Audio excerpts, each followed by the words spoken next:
ضیا T V کے ناظرین، اس دنیا میں بسنے والے انسانوں کا تعلق الگ الگ قوم، مذہب اور علاقے سے ہونے کی وجہ سے سب کے اپنے عقیدے، اپنے نظریے اور اپنے خیالات ہیں۔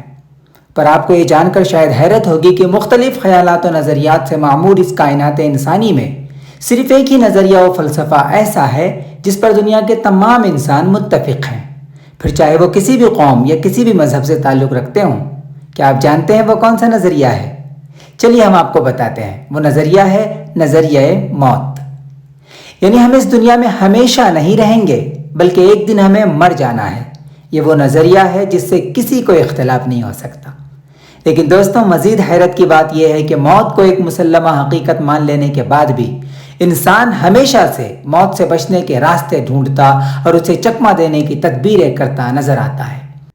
یہی وجہ ہے کہ جب بھی ہم یہ سنتے ہیں کہ زمین پر ایک ایسا پانی کا چشمہ موجود ہے جہاں سے ایک گھونٹ پانی پیتے ہی انسان لافانی اور امر ہو جاتا ہے اور اسے کبھی موت نہیں آتی، تو ہم سب کے دلوں میں یہ آرزو انگڑائی لینے لگتی ہے کہ کاش اس چشمہ حیات تک ہمیں بھی رسائی حاصل ہو جائے اور اس آب حیات کے چند گھونٹ حلق سے اتار کر ہم بھی موت کے خوف سے بے پرواہ ہو جائیں اور ہمیشگی کی زندگی کے مزے لینے لگ جائیں۔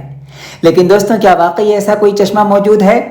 آب حیات یا امرت کے بارے میں علماء دین کی کیا رائے ہے؟ کیا حضرت خضر علیہ السلام نے آب حیات پیا تھا جس کے سبب وہ اب تک باحیات ہیں؟ دوستوں، ضیا ٹی وی کے آج کے اس ایپیسوڈ میں ایسے ہی سوالوں کے جواب تلاش کرنے کی کوشش کی جائے گی۔ دوستوں، سب سے پہلے یہ بتا دوں کہ آب حیات کا تصور کیا ہے۔ ایک ایسا پانی کا چشمہ، سوتا، نہر یا تالاب جس کا پانی پینے والا یا اس میں غسل کر لینے والا ہمیشہ کی زندگی پا لیتا ہے اور اسے قیامت تک موت نہیں آئے گی، یہ آب حیات کا تصور ہے۔ دوستوں، آب حیات کا تصور بہت پرانا ہے۔ یہ تصور اسلام کی آمد سے بہت پہلے سے پایا جاتا ہے۔ یہ دراصل فارسی زبان کے الفاظ آب اور حیات سے مل کر بنا ہے۔ آب کا معنی پانی اور حیات کا معنی زندگی، تو آب حیات کا مطلب ہوا زندگی دینے والا پانی۔ ہندی زبان میں اسی کو امرت کہا جاتا ہے۔ دوستوں، جب بھی اسلامی تناظر میں آب حیات کی بات آتی ہے تو چند شخصیات کا تذکرہ کیے بغیر اس کا ذکر مکمل نہیں ہوتا۔ حضرت خضر علیہ السلام، حضرت الیاس علیہ السلام اور حضرت بادشاہ ذوالقرنین، یہ وہ تین شخصیتیں ہیں کہ جن کے ارد گرد آب حیات کا پورا موضوع گردش کرتا نظر آتا ہے۔ ناظرین، چلیے آب حیات کے حوالے سے مختلف کتابوں میں بیان کردہ واقعات کا ذکر کرتے ہیں۔ دوستوں، بادشاہ ذوالقرنین، جن کا ذکر قرآن مجید کی سورہ کہف میں موجود ہے، ان کے متعلق کہا جاتا ہے کہ ذوالقرنین نے پرانی کتابوں میں یہ پڑھ رکھا تھا کہ حضرت نوح علیہ السلام کے بیٹے یافس کی اولاد میں سے ایک شخص آب حیات تک پہنچ جائے گا اور اسے پی کر دائمی زندگی پالے گا۔ لہٰذا ذوالقرنین نے آب حیات کو پانے کی کوشش شروع کی۔ ان کے خالازاد بھائی اور وزیر تھے حضرت خضر علیہ السلام۔ حضرت ذوالقرنین نے اپنے لشکر سمیت حضرت خضر کو بھی اپنے ساتھ لیا اور چشمہ حیات کی تلاش میں نکل پڑے۔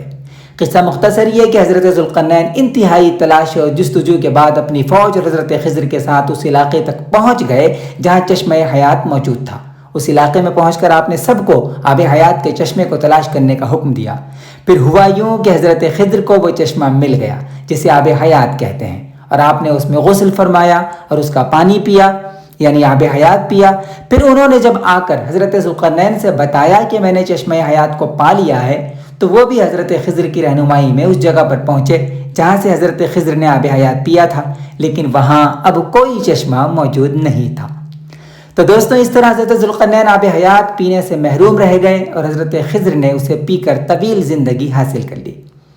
دوستوں، کچھ جگہوں پر اسی واقعے کو یوں بھی بیان کیا گیا ہے کہ ذوالقرنین کو جب پتہ چلا کہ مغرب کی سمت جہاں سورج غروب ہو جاتا ہے وہاں 360 چشمے موجود ہیں جن میں سے ایک آب حیات ہے، لہٰذا انہوں نے اپنی فوج کے 360 لوگوں کو ساتھ لیا جن میں ایک حضرت خضر بھی تھے، اور اس علاقے میں پہنچے جہاں وہ چشمے موجود تھے۔ پھر سب کو ایک ایک مردہ مچھلی دی گئی اور حکم دیا کہ ایک ایک چشمہ تلاش کرو اور مچھلی سمیت اس میں اتر جاؤ اور غسل کرنے کے بعد میرے پاس آؤ اور اپنی اپنی مچھلی پیش کرو۔ کہتے ہیں کہ سب نے حکم کی تعمیل کی اور واپس آ کر مچھلیاں جمع کرائیں، لیکن جب حضرت خضر واپس آئے تو مچھلی ان کے ہاتھوں میں موجود نہیں تھی۔ بادشاہ ذوالقرنین کے سوال پر حضرت خضر نے بتایا کہ جب میں چشمے میں غسل کے لیے اترا تو وہ مچھلی زندہ ہو کر میرے ہاتھوں سے نکل گئی۔ میں نے اسے پکڑنے کی کوشش کی مگر ناکام رہا۔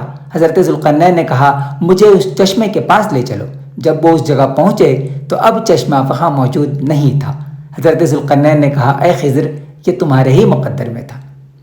دوستو کہا جاتا ہے کہ آب حیات کے چشمے تک صرف 3 لوگ پہنچ سکے ہیں، ایک حضرت خضر، دوسرے حضرت الیاس علیہ السلام اور تیسرے حضرت بادشاہ ذوالقرنین، لیکن ان میں سے ذوالقرنین وہ ہیں جن کے مقدر میں آب حیات نہیں تھا، اور بقیہ دونوں یعنی حضرت خضر اور حضرت الیاس علیہ السلام نے آب حیات پی کر طویل زندگی پالی ہے۔ وہ دونوں ہزاروں سال کی عمر گزار کر اب تک باحیات ہیں۔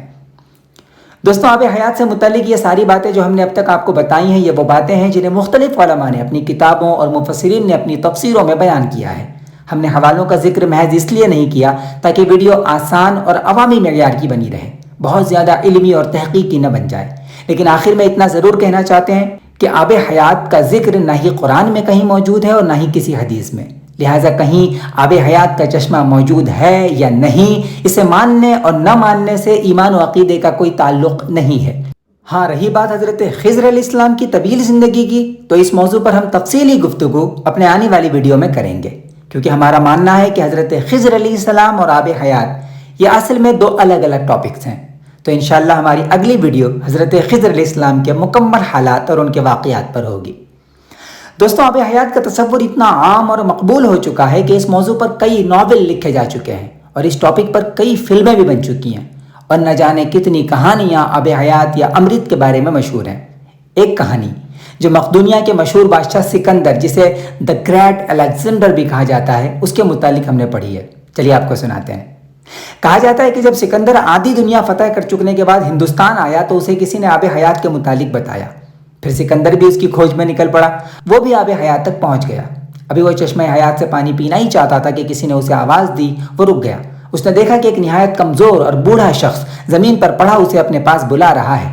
سکندر اس کے قریب پہنچا تو اس نے کہا آب حیات نوش کرنے سے پہلے میری حالت دیکھ لو، میں نے بھی یہی امرت پیا تھا اور امر ہو گیا، لیکن اب زندگی مجھ پر بوجھ بن گئی ہے۔ اس پانی سے تمہاری عمر تو طویل ہو جائے گی، پر بڑھاپا تو آ کر رہے گا، اور پھر طویل زندگی صرف ایک بوجھ بن کر رہ جائے گی، لہٰذا موت کا تصور نہ ہو تو زندگی کا کوئی مزہ نہیں ہے۔ کہتے ہیں کہ سکندر کو بات سمجھ میں آ گئی اور اس نے آب حیات پینے کا ارادہ ترک کر دیا، اور عین جوانی کے عالم میں ایک بیماری میں مبتلا ہو کر اس دنیا سے خالی ہاتھ چلا گیا۔ دوستوں آب حیات کے ٹاپک سے ریلیٹ کرنے کی وجہ سے سکندر سے منسوب یہ کہانی ہم نے بیان کر دی۔ آخر میں ہم یہی کہنا چاہیں گے کہ اللہ رب العزت نے ہر انسان کو ایک مقررہ مدت کے لیے دنیا میں بھیجا ہے۔ انسان اپنی کوشش سے اپنی طے شدہ عمر میں ایک لمحے کا بھی اضافہ یا کمی نہیں کر سکتا۔ موت وقت مقررہ پر ہی آئے گی، نہ 1 سیکنڈ قبل اور نہ 1 سیکنڈ بعد۔ ہاں زندگی دینے والا اگر خود چاہے تو کسی کو قیامت تک کی حیات دے دے تو اسے کون رکھ سکتا ہے؟ کہ وہی تو ہے جو موت و حیات دونوں کا خالق و مالک ہے۔ ہاں اس کا وعدہ ہے کہ ہر جاندار کو ایک دن موت کا مزہ چکھنا ہے، لہٰذا موت سب کو آ کر رہے گی، چاہے ایک لمحے کے لیے موت آ کر پھر قیامت تک کی زندگی دے دی جائے، چاہے قیامت تک کی زندگی دے کر پھر بروز قیامت موت کا مزہ چکھایا جائے۔ یہ اس کے راز ہیں اور وہی اسے بہتر جانتا ہے۔ ہمارے لیے ضروری ہے کہ اپنی زندگی کو مختصر سمجھتے ہوئے اس کی رضامندی کے کام میں لگے رہیں، اور بس۔ تو دوستوں یہ تھی آج کی ویڈیو۔ ایسی ہی دلچسپ اور معلوماتی ویڈیوز کے لیے ضیاء ٹی وی کو سبسکرائب کر لیجئے۔ جلد ملیں گے ایک اور اہم ویڈیو کے ساتھ۔ اللہ حافظ۔ السلام علیکم ورحمۃ اللہ تعالی وبرکاتہ۔